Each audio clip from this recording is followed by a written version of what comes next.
Rabbi इश्रह ली सदरी व यस्सिर ली अमरी वहलुल उक़दतम मिन लिसानी व यफ़क़हू क़ौली। आज हम पोइम पढ़ने जा रहे हैं। पोइम नंबर 7 है हमारी सर थॉमस वाइट की। पोइम का नाम है of the mean and sure state.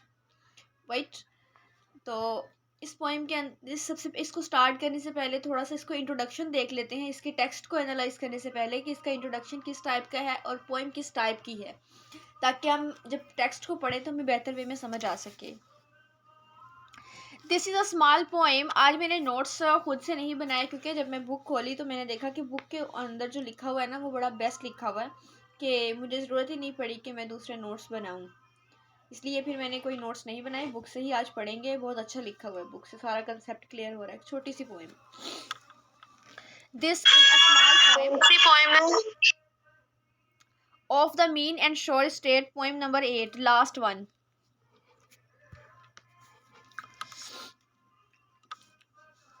This is a small poem that tells us about the viewpoint of the poet about a life and death of contentment। ये जो poem है इसके अंदर poet अपना व्यू पॉइंट बताता है, जो उसका लाइफ और डेथ के बारे में है। कौन सी लाइफ और डेथ?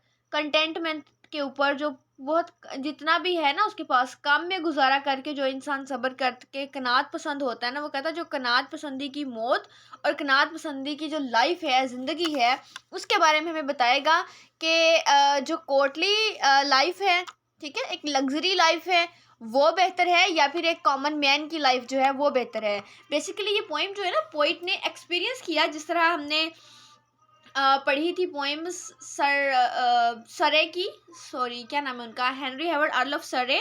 उनकी पोइम हमने पढ़ी थी the means to attain a happy life. उसके अंदर अपनी लाइफ के एक्सपीरियंस को उसने बयान किया था कि अगर एक इंसान हैप्पी लाइफ गुजारना चाहता है तो वो कौन कौन सी चीज़ों को अडॉप्ट करे। वो सोनेट था उसका। उसी से मिलती जुलती ये एक पोइम है। उसने भी लाइफ देखें, आपने पहले पढ़ा, हम सब जानते हैं इस बारे में कि जो सर थॉमस वाइट हैं ये एक डिप्लोमेट भी थे, पॉलिटिशियन भी थे, कर्टियर भी थे, ठीक है, और ये एम्बेसडर भी थे, ट्रैवलर भी थे। मतलब काफ़ी ज़्यादा इनकी जो लाइफ है वो कोर्ट में गुजरी। किंग के जो कोर्ट था उसमें तो काफ़ी लग्जरी लाइफ गुजरी इनकी। तो उस लग्जरी लाइफ के अंदर, जो कोर्टली लाइफ के अंदर एक वेल नाउन लाइफ जो थी, उसके अंदर जो जो चीज़ें इन्होंने एक्सपीरियंस की ना, तो वो अपना जो एक्सपीरियंस जो है वो शेयर कर रहे हैं। और इस सारे एक्सपीरियंस के बाद वो जो एंड पे कंक्लूजन पे पहुंचते हैं ना, उस कंक्लूजन के थ्रू वो आपको ये बताते हैं कि वेल नाउन से बेहतर ज़िंदगी जो है वो आपकी वो ज़िंदगी है जो आप अपने आप को जानते हुए गुजार देते हैं। लाइक वो कहता है जब आप फेमस होते हैं, आप एक लग्जरी लाइफ गुजार रहे होते हैं, तो आपके पास रिस्पॉन्सिबिलिटीज़ होती हैं, आप बिजी होते हैं, आप दूसरे आपको जानते हैं, वो आपकी लाइफ में इंटरेस्ट लेते हैं, लेकिन आपके पास इतना टाइम ही नहीं होता कि आप अपने आप को जान सकें। तो कहता है अगर आप उस स्टेट में मर जाते हैं, ठीक है, कि लोग तो आपको जानते हैं, आप खुद नहीं जानते, तो इससे बड़ा फेलियर आपकी लाइफ में कोई नहीं हो सकता कि दूसरे आपके बारे में जानते हैं, आप खुद को नहीं जानते। आप खुद को कब जानेंगे? जब आपके पास टाइम होगा, आपकी रिस्पॉन्सिबिलिटीज कम होंगी, ठीक है, लग्जरी लाइफ नहीं होगी, आपकी नॉर्मल लाइफ होगी, कंटेंटमेंट की सिंपल लाइफ होगी। तो उस टाइम पे आपके पास पीस भी होगा और आपके पास टाइम भी होगा कि आप खुद को एक्सप्लोर कर सकें, ठीक है। तो बेसिकली पोइट जो है ना, वो जो उसकी लग्जरी एक कर्टली लाइफ थी वो उससे तंग आया हुआ है, ठीक है। वो तो उसको वो जो है ना वो अबेंडन करके वो विश करता है कि काश मैं एक कॉमन लाइफ जो है वो स्पेंड करता। और फिर वो अपने रीडर्स को ये एडवाइस करता है, ये सजेस्ट करता है कि लग्जरी लाइफ से बेहतर, कोर्टली लाइफ से बेहतर एक कॉमन मैन की लाइफ है। हमें एज अ कॉमन मैन अपनी लाइफ को स्पेंड करना चाहिए, और एज अ ओल्ड यानी कि कॉमन मैन ही हमारी डेथ होनी चाहिए। वो डेथ जो है वो ज़्यादा कंटेंटमेंट की होगी अगर वेल नाउन डेथ से अगेंस्ट, राइट। अच्छा, the poet has been passing a courtly life. Poet ने जो अपनी पूरी लाइफ है वो कोर्टली लाइफ उसने स्पेंड किया, but wishes to tell the secret of happy life. लेकिन वो अपनी उस लाइफ से कंक्लूड करके ना, मतलब रिजल्ट उसका जो एक्सपीरियंस है वो कंक्लूड करने के बाद वो बताना चाहता है सीक्रेट ऑफ हैप्पी लाइफ का।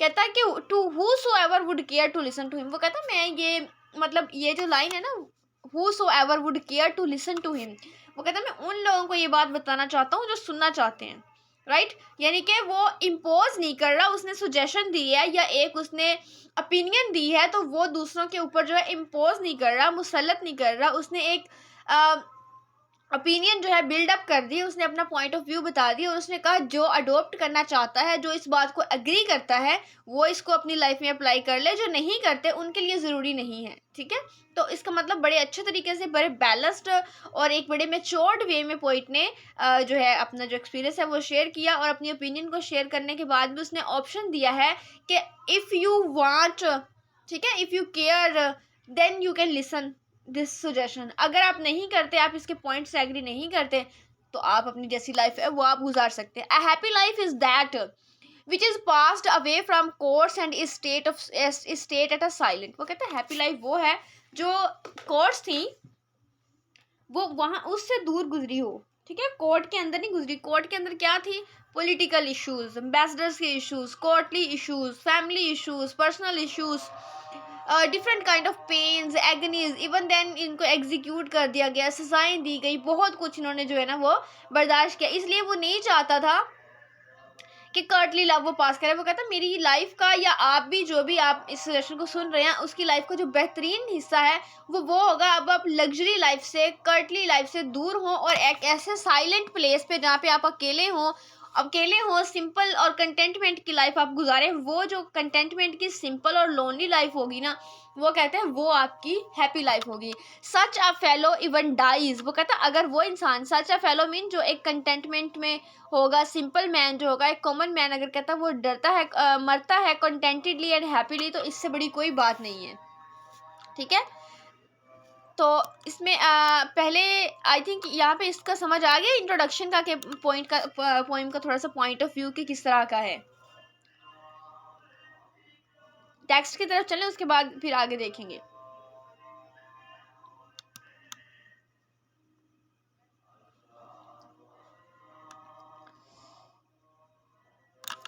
ये है हमारी poem of the mean and sure state. Of the mean and sure state it means के mean and luxury, courtly and sure state normal life आपकी। ठीक है, तो वो दो जो उसने ना यहाँ पे आपको टू वेज दिए हैं कि इन टू वेज में एक दोनों के उसने बेनिफिट्स और जो हार्म्स हैं वो आपको बता दिए हैं, और उसको आपने सजेस्ट भी कर दिया है कि if you want then you can adopt this technique. अगर आप नहीं करना तो नहीं करे। उसने दोनों वेज बता के उसके प्रोज एंड क्रोन्स आपको बता दिए हैं। देखते हैं पोइट क्या कहता है। वो कहता है स्टैंड, बड़ा अब्रप्ट स्टार्ट है उसका। कहता है स्टैंड हुज लिस्ट। वो कहता है सुनो, वो जो सुनना चाहते हैं। ठीक है, हु एवर लाइक टू, वो कहता है whoever likes to listen. ठीक है, लिस्ट का मतलब बेसिकली होता है केयर करना, वांट करना। वो कहता है जो चाहता है। Upon the slipper wheel. ठीक है, स्लीपर व्हील जो है ना, स्लीपर व्हील का मतलब है एक अनसर्टन सी पोजीशन जिसमें आप कोई फैसला नहीं कर पाते। ठीक है, कि आपने करना क्या है या आपके लिए बेहतर क्या है। और ये एक कोर्टली लाइफ है। कोर्टली लाइफ के अंदर जब आप एज अ कर्टियर काम कर रहे हैं, एज अ किंग के नीचे आप काम कर रहे हैं, तो आई डोंट थिंक सो कि वहाँ पे आपकी अपनी कोई चॉइस होती है। जो आपको ऑर्डर दिया जाता है वो आपने फॉलो करना है, राइट। अब अगर आप चाहते हैं उसको फॉलो करना, जो ऑर्डर आपको मिला है, तो आप करें। अगर आप नहीं भी चाहते तो भी आपको वो ऑर्डर फॉलो करना पड़ेगा। ठीक है, अगर आप उस जो आपको ऑर्डर मिला है वो आपकी पर्सनालिटी से मैच कर रहा है, आप उसको फॉलो कर रहे हैं, तो ठीक है। अगर आप नहीं भी कर रहे ना, तो फिर भी आपको जो है जो वो ऑर्डर मिला है, आपका दिल नहीं कर रहा या आपकी सेटिस्फेक्शन नहीं है, आपको फिर भी वो काम करना पड़ेगा। तो स्लिपिंग व्हील मतलब स्लीपर एक अनसर्टन पोजीशन में। वो कहता है मैं ये जो है ना वो आपके ऊपर कोई इम्पोज नहीं कर रहा अपनी ओपिनियन, जस्ट बता रहा हूँ। Of high state and let me here rejoice. High state का मतलब है high standard of life, as a courtier life. And let me here rejoice. Let me here rejoice का मतलब है, रीज vice का मतलब basically होता है हैप्पी रहना। वो कहता है whoever likes to ride upon the slippery wheel of a high status. कहता है वो हाई स्टेटस की कर्टली लाइफ अगर कोई गुजारना चाहता है तो गुजारे, मुझे कोई परवाह नहीं है। ठीक है, बट वो कहता है लेट मी हेयर रिजॉइस। मुझे कहता है रिजॉइस करने दे, मुझे हैप्पी रहने दे। किस चीज़ में? एंड यूज माई, किस चीज़ में? वो कहता है मुझे एक हम्बल लाइफ जो है ना वो गुजारने दे। Whosoever likes to ride upon the slippery wheel of high status। वो कहता है अगर कोई इंसान हाई स्टेटस की कटली लाइफ गुजारना चाहता है तो वेल एंड गुड। अगर नहीं, वो कहता है वो उसकी मर्जी है, मैं उसको फोर्स नहीं कर रहा। But let me here rejoice, it means के let him to do so and let me live a humble and quiet life. वो कहता मैं इससे तंग आ गया हूँ, मुझे एक हम्बल, नॉर्मल और क्वाइट लाइफ चाहिए, ठीक है, जिसके अंदर ना तो कोई पॉलिटिकल इंट्रिग्स हो, कोई ऐसी कंस्पिरेसीज हो, कुछ भी नहीं हो। वो कहता है एक नॉर्मल लाइफ मुझे गुजारने दी जाए and use my life in quietness each deal. Deal का मतलब होता है, डील का मतलब है पार्ट, एक हिस्सा। वो कहता है मैं चाहता हूं कि I would like to live every part, deal मतलब every part of my life जो है वो कैसे हो, according to my own wills हो, ठीक है। वो कहता है जो मैं अपनी लाइफ का गुजारूं तो वो मैं है कि मैं अपने तरीके से गुजारूं, मुझे किसी के ऑर्डर्स को फॉलो नहीं करना या किसी के कहने पे नहीं चलना। कोर्टली लाइफ के अंदर उनको दूसरों के कहने पे, पर्टिकुलरली किंग के कहने पे चलना पड़ता था। तो वो कहता है मैं नहीं चाहता, मैं ये रिक्वेस्ट करता हूँ कि मुझे वो लाइफ, हम्बल क्वाइट लाइफ जो है वो स्पेंड करने दी जाए। Unknown in court that had the wanton twice. वो कहता है मैं कहता हूँ मैं अननाउन हो जाऊँ कोर्ट से, यानी कि वो कोर्ट के अंदर ना वो जाना नहीं चाहता। वो कहता है आई शल, मतलब कोर्ट के अंदर जो है ना ये वेंटन ट्वाइस जो वहाँ की लग्जरीज हैं, बेसिकली वेंटन ट्वाइस का मतलब जो है ना वहाँ पे जो उनको लग्जरीज मिली हुई हैं, टेम्पटेशंस होती हैं उनको, लाइक कोई उनकी जो बिलव्ड्स होती हैं उसके अंदर, उसके बाद luxury life, mistresses, different kinds of activities वहाँ पे। वो कहता मुझे नहीं वो कुछ भी चाहिए। मैं कहता हूँ कि जो कोर्टली लाइफ है ना वो मैं उससे अननाउन हूँ, मतलब वो विश ऐसे करता है कि मेरा उससे कोई वास्ता ही नहीं हो। अब यहाँ पे जो है ना एक स्टांजा आपको खत्म हो गया 4 लाइंस का। यहाँ पे वो आप एक ओपिनियन बिल्ड करके ना वो अपनी बात जो है ना वो कर रहा है कि वो कैसी लाइफ चाहता है पहली 4 लाइंस में। नेक्स्ट 4 लाइन में आगे फिर वो विश करता है कि in hidden place my time shall slowly pass. वो कहता है जब मैं, अब मैं कहता हूँ वो रह रहा हूँ ना कोर्टली लाइफ के अंदर, तो मेरा टाइम ऐसे जैसे पड़ लगे हुए बड़ी जल्दी भाग रहा है, तेज चल रहा है।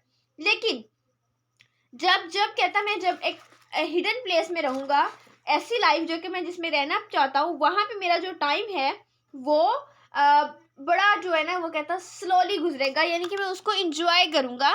And when my years be past without a noise. वो कहता कि और जो मेरे ईयर्स भी होंगे ना वो बड़े पीसफुल होंगे।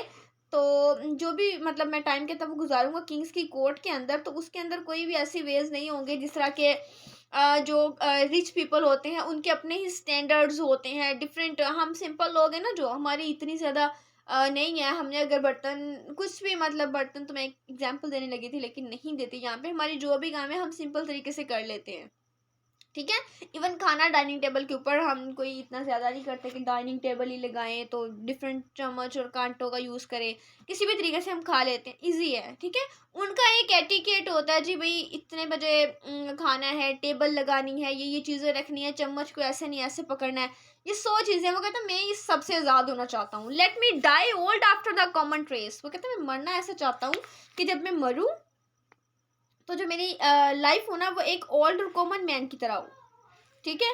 क्योंकि वो कहता है क्योंकि जो for grips of death doth doth doth doth, ये एर्केज्म पॉइंट यूज करा है। डुथ का मतलब does he too hardly pass. वो कहता है एक तो जो डेथ है ना वो उसकी बड़ी पेन होती है, तकलीफ होती है, राइट। अगर कहता है आपकी लाइफ भी पेन्स में गुजरी है और डेथ भी आपकी उसी पेन में आती है, तो उसका मतलब है आपने लाइफ में कुछ नहीं किया, ठीक है, कोई मकसद ही नहीं आपकी लाइफ का रहा।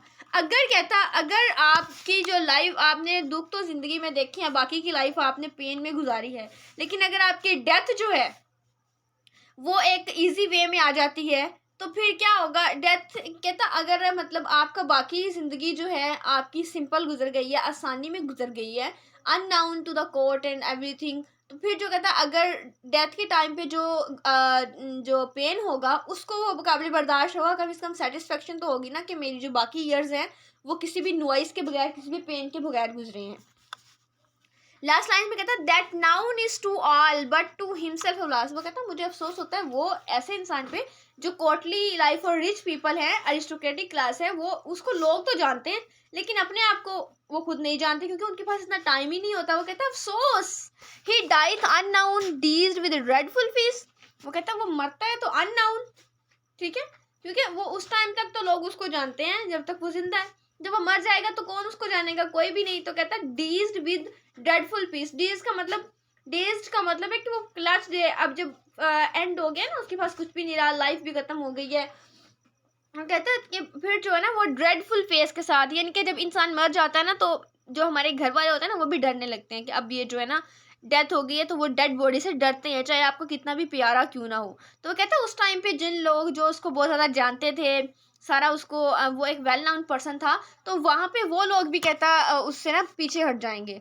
तो उस टाइम पे इंसान की अपनी जो आपने अपनी लाइफ के अंदर जो भी किया हुआ ना वही काम आना है। तो यहाँ पे आगे चल के देखते हैं कि पोइट क्या कह रहा है। बेसिकली 10 लाइन्स हैं, थोड़ा सा इसको मज़ीद एक्सप्लेन कर लें, उसके बाद में इसकी जो क्रिटिकल लिटरेरी टर्म्स हैं उनके बारे में बात करेंगे।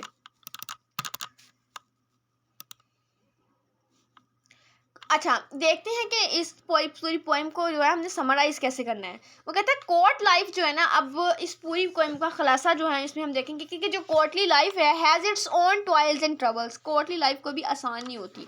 आप कुछ ओहदा आपको मिल जाता है तो उसके पास बड़ी रिस्पॉन्सिबिलिटीज़ होती हैं, ठीक है। तो वो कहता है कोर्टली लाइफ जो has its own toils and troubles, invade though it इनवाइड, यानी कि उसमें आजमाइशें भी हैं, मुश्किलात भी हैं, हसद भी आपको मिलेगा। दो it is by the man in the street. वो कहता है इस तरह जैसे वहाँ पे कहता है जो कोर्टी लाइफ होती है ना उसके अंदर जो ट्रबल्स और ये सारी चीज़ें जो उसने बताई हैं, वो कहते हैं ऐसे होती हैं जैसे एक सिंपल आप कोई गली में जा रहा है तो उसको कोई मिल जाता है, इस तरह से कहता है वो मतलब इतनी कॉमन है, कहता है वो कोर्टली लाइफ के अंदर ये सारी चीज़ें। इंट्रीग्यूज मतलब साजिशें and jealousies, insults and injuries are nowhere more abundant than in a court. वो कहता है जो ये इंजरीज और ये सारी जो जेलसीज, इंट्रीग्यूज, इंसल्ट्स, ये सारी चीज़ें वो कहता है इतनी ज़्यादा हैं कि इससे ज़्यादा हमें कहीं नहीं मिल सकती जितनी कोर्ट में है। Favours from the monarch may at the slightest plate present be replaced with incarceration even execution. वो कहता है वहाँ पे क्या करना पड़ता है, आप अपने विल्स के अकॉर्डिंग नहीं वहाँ पे एक्ट कर सकते। वहाँ आपको फेवर करनी पड़ती है मोनार्क की। मोनार्क किसको कहते हैं, किंग को बोलते हैं, बादशाह को। कहता अगर वो सही ओपिनियन देता है या गलत आपको मानना है, ठीक है। और वहाँ पे आपको प्रिटेंस भी कभी कभी आपका दिल या आप वो काम नहीं करना चाह रहे होते लेकिन आपको प्रिटेंस करना पड़ता है। वहाँ पे आपको मतलब प्रिटेंड आप ऐसे करते हैं या फिर कोई बहाना कर देते हैं सिंपली, या फिर आप रिप्लेस कर देते हैं अपनी उस मुश्किल को जो आप नहीं करना चाह रहे होते कि भाई मैं अब थक चुका हूँ। या फिर कहता जब आप किसी चीज़ से इनकार करते हैं तो उस टाइम आपको एग्जीक्यूट भी किया जा सकता है, आपको सज़ा दी जाती है, इनकैरेक्शन किया जाता है, एग्जीक्यूट किया जाता है, जिस तरह के सरे को किया गया। और ये सर थॉमस वाइट भी, इनकी भी इस तरह से डेथ हुई पेनफुल सिचुएशन में। कहता है ये सारी चीज़ें आपको कहाँ पे मिलती है, कोर्टली लाइफ के अंदर। In is thus a seeking life of a sensitive man with a second consciousness. वो कहता है इस तरह की लाइफ अगर कोई सेंसिटिव मैन है, इस तरह के हमने देखा कि पोइट जो है एक सेंसिटिव मैन है, उसके लिए वो कहता है एक अपनी जो मतलब एक सुइसाइड ही है अगर वो इसको अडॉप्ट करता है। तो the short poem voices similar feelings. इस तरह ये पोएम जो है ना, इस तरह की सारी पोएम के अंदर हमें इस तरह की चीज़ें मिलेंगी। Wyatt belong to the court of king Henry eight and experience the pains and player of the trade in full. तो जो पोइट है इसने खुद एक्सपीरियंस किया क्योंकि ये बिलोंग करता था कोर्ट की, किंग हेनरी की कोर्ट से, तो वहाँ पे इसने एक्सपीरियंस किए थे पेन्स एंड प्लेयर्स, हर तरह की चीज़ें। The conclusion he draws of the experience is that in spite of all the apparent pomp and glory, और जो इसने कंक्लूजन निकाला क्या था, वो ऊपर से जो एक हर चमकती चीज़ सीना सोना नहीं होती, वो चीज़ यहाँ पे वो कह रहे हैं कि जो भी ऊपर से ग्लोरी पॉम्प और बड़ा कुछ जो नज़र आता है ना, ये एज अ कल्टियर अगर आप देखते हैं तो वो कहता है इससे कहीं बेहतर है कि आप एक कॉमन मैन की लाइफ को अडॉप्ट करें, ठीक है। तो आगे पॉइंट क्या कहता है, the vent and toys of the court give but momentary. Vent and toys में मैंने पीछे भी बताया ना, जो luxury life mistresses different type of activities जो आपको मोटिवेट करती हैं या आपको प्लेयर देती हैं, वो कहता है वो एक मोमेंट्री प्लेयर होता है, मोनिटरी प्लेयर होता है, थोड़ी देर के लिए। द ऑनर्स पास अवे, वो कहता है वो जो ऑनर्स उस टाइम मिलती है जब आप मर जाते हैं तो वो खत्म हो जाती है, उसको आपको याद भी नहीं करता। It is there for better to live a quiet life. कहता है इससे अच्छा ये है कि आप वो लाइफ गुजारें जो मोमेंट्री प्लेयर देती है आपको। इससे बेहतर है कि आप एक क्वाइट लाइफ गुजारें away from noises and toils of the court की जो noises, toils, troubles, worries and anxieties हैं उनसे दूर। The poet wishes to live and die unknown. Poet जो है ना पूरी लाइफ गुजारने के बाद वो विश करता है कि काश वो रहता भी सारी जो जिंदगी है वो अननाउन कोर्ट से, और जो मरता है वो भी अननाउन, ताकि उसकी लाइफ जो है पुरसकून होती और सेटिस्फेक्शन वाली होती।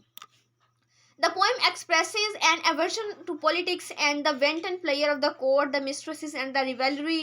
विच led a man to forgetfulness of himself. वो यहाँ पे रिस्पॉन्सिबिलिटीज़ की बात कर रहा है कि जब ये पोइम जो है पॉलिटिकल और जो वेंटन प्लेयर्स हैं, कोर्ट की जितनी भी मैटर्स हैं, डिसीजंस हैं, रिस्पॉन्सिबिलिटीज़ हैं, वो कहता है उनको पूरा करते करते एक इंसान जो अपने आप को भूल जाता है। Regarding himself as a superior being, वो कहता है मैं बहुत बड़ा हूँ, मुझे बहुत सारे लोग जानते हैं, लेकिन बेसिकली वो बहुत छोटा होता है क्योंकि वो खुद को खुद ही नहीं जान रहा होता। The poet has had enough of the hollow life. Poet की जो लाइफ थी ना, वो ऊपर से देखने में डिप्लोमेट था, पॉलिटिशियन था, राइटर था, पोइट था, सब कुछ था, लेकिन उसकी लाइफ बहुत हॉलो थी। जो रियल हैप्पीनेस ऑफ लाइफ है ना, वो आपको नहीं मिलती। एक कोट है कि सिंप्लिसिटी इज द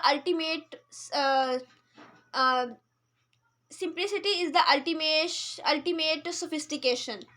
ठीक है, simplicity is the ultimate sophistication. जितनी सादगी में वकार और हैप्पीनेस है ना, वो कभी भी आपको लग्जरी लाइफ में नहीं मिलेगी। अमीर लोग हैप्पी तो उनके पास हो बहुत कुछ होता है, लेकिन वो हैप्पी नहीं होते कभी। आप इस चीज़ को एक्सपीरियंस कीजिएगा, बड़े उनके मसले होते हैं। He therefore wants to forsake it. इस वजह से वो इस सारी चीज़ों को तर्क कर देना चाहता है, फॉरसेक कर देना चाहता है। Wyatt was by temperament not the courtier sort. उसका जो टेम्परामेंट था ना वाइट का, ये उसकी मिजाज और तबीयत था, मैंने बताया ना वो सेंसिटिव था, तो वो कोटियर सोर्ट नहीं था, कि ऐसा नहीं था जो कोटियर को सूट करता। ठीक है, उसकी तबीयत ऐसी नहीं थी, लेकिन वो he was compelling to do so. उसकी ड्यूटी थी तो वो कर रहा था। वो बेसिकली था क्या, वो कटियर नहीं था, उसकी जो तबीयत वो कटियर वाली टेम्परामेंट नहीं था उसका। He was an artist, a free soul, also free of mean and selfish nature of courtiers. वो एक एक आर्टिस्ट था, उसकी सोल बड़ी फ्री थी, और ये जो मीन और सेल्फिश नेचर होती है ना कटियर्स की, वो इससे बहुत दूर था, फ्री था। लेकिन उसको जब कंपेल किया गया, उसको मजबूरन वो काम करना पड़ा, तो आपको पता है कॉन्सिक्वेंसेज जो आप अपने खिलाफ जाके जब कोई काम करते हैं तो वो अच्छे नहीं आते। Quite naturally he sometime burst out against the atmosphere of jealousy and intrigue in which he had to live. वो मैंने आपको बताया ना पीछे जब हमने सरे वाइट एज अ सोनेटियर वाला क्वेश्चन किया था, तो उसके अंदर भी ये चीज़ हमने देखी थी कि उसके इर्द गिर्द जितनी भी जेलसीज और इंट्रीग्यूज वगैरह थी ना, वो खुद ऐसा नहीं था, लोग उससे करते थे, तो कभी कभी वो फट पड़ता था इस चीज़ के बारे में, क्योंकि वो कंपेल कर दिया गया था उसको इस तरह की लाइफ के अंदर लिव करने में। In this poem too he deprecates the borrowed honor and privileges that he with others was enjoying at the moment। इसमें भी वो क्रिटिसाइज करता है कि वो जो उसको फेम और एक वेल नाउनशिप मिली हुई थी, जिसको वो एंजॉय कर रहा था उस टाइम तक जब तक वो जिंदा था, वो कहता बारोइड थी, किसी की दी हुई थी, उसकी अपनी नहीं थी। ठीक है, अपना जो थोड़ा सा है उसका एज अ पोइट ही है। To this he prefers to a quiet life ignoring which of course was impossible for him to achieve. इसलिए वो एक ऐसी लाइफ गुजारना चाहता था जिसमें उसका अपना नाम हो, अपनी आइडेंटिटी हो, किसी से दूसरे से वो डस्टेड ना हो। The poem is remarkable for a note of rebellion against the atmosphere in which White was obliged to live। तो पोइम जो है इसमें अगर आप क्रिटिकल नोट देखें तो इसका यही है कि ये एक रिमार्केबल, बड़ा याद रखे जाने वाला एक ऐसा रिबेलियस नोट है, रिबेलियन है, एक बगावत है किस चीज़ के अगेंस्ट, एक एटमोसफेयर के जिसमें वाइट को मजबूर कर दिया गया था रहने में। तो उसने ये पोइम लिख के रिबेल शो किया कि वो इस तरह के टेम्परामेंट का इंसान नहीं है, वो इस तरह की लाइफ नहीं गुजार सकता। अगर पोइम की लिटरेरी टर्म्स के बारे में देखें तो इसमें आप देखें, आपने यहाँ से निकालनी है एसोनेंस, कॉन्सोनेंस, इंजैममेंट, सीशोरा, ये सारी मैं एक्सप्लेन कर चुकी हूँ। जितने भी कल हमने 10 to 11 पढ़ी थी उनको आपने इसमें अप्लाई करना है। इसकी थीम्स निकाल के मुझे सेंड करनी है जिस तरह की उस दिन की थी। 10 थीम्स आपने मैक्सिमम इसकी निकालनी है, ठीक है। और मीटर भी आज आपने खुद निकालना है, रिदम भी। अगर आपको मीटर और इस चीज़ में निकालने में कोई मुश्किल पेश आती है तो आप मुझसे टेक्स्ट करके पूछ सकती हैं, क्योंकि हमारी ये सेकंड लास्ट पोइम है, तो बाकी सारी के अंदर मैंने खुद निकाल के आपको बताया। आज आपकी ये असाइनमेंट है, आपका टास्क है कि आप मीटर कैसे निकालना है, सिलेबल्स, यम्बिक टेट्रामीटर क्या है, ये सारा पहले पढ़ा चुकी हूँ। आज इसको निकालना है और फिर मुझे सेंड करना है। पिछली कोई असाइनमेंट्स आप लोगों की नहीं आई अभी तक स्टूडेंट्स, वो सारी सेंड करवाएं प्लीज़। आई थिंक आज के लिए इतना काफ़ी है, तो मिलते हैं इंशाल्लाह मंडे को। बल्कि कल भी एक क्लास होगी, कल क्लास ना होगी तो मैं लेक्चर आपको शेयर कर दूंगी। कल हम पोइम्स को कंप्लीट करके मंडे को आपका टेस्ट होगा और ट्यूसडे से हम न्यू पोइट इंशाल्लाह स्टार्ट करने जा रहे हैं। तो कल तक के लिए फिर अल्लाह हाफिज़, मिलते हैं इंशाल्लाह नेक्स्ट क्लास में।